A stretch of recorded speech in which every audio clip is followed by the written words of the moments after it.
রাসূল সাল্লাল্লাহু আলাইহি ওয়াসাল্লাম বলেন, মৃত্যুর পর তাদের মাথা পাথর দিয়ে ভাঙা হবে।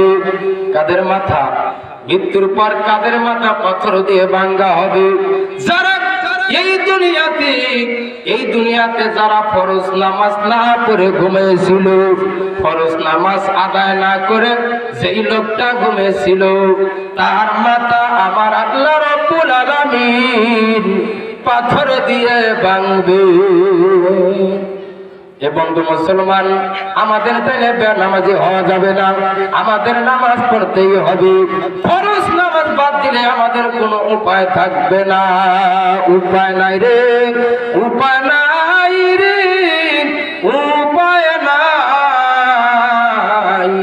কোরআন ছাড়া বাঁচার কোনো উপায় নাই, গতি নাই রে, গতি নাই রে, গতি নাই। কোরআন ছাড়া বাঁচার কোনো গতি নাই।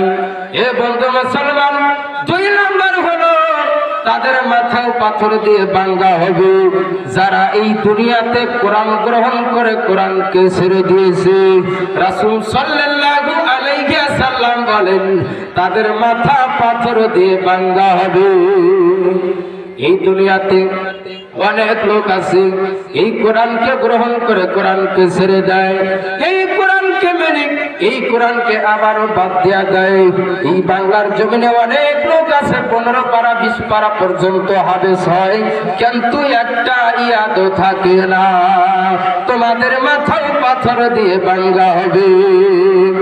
এ বন্ধু মুসলমান, আল্লাহ রাব্বুল আলামিন বলেন, তোমরা ভয় করো ওই দিনকে যেই দিন তোমার হাত আমার সঙ্গে কথা বলবে, যেই দিন তোমার পা আমার সঙ্গে কথা বলবে, তোমার মুখের ভিতরে তালা লাগায় দেওয়া হবে। তোমার হাত আমার সঙ্গে কথা বলবে, তোমার পা আমার সঙ্গে কথা বলবে। ওই দিন তোমার জবানকে বন্ধ করে দেওয়া হবে।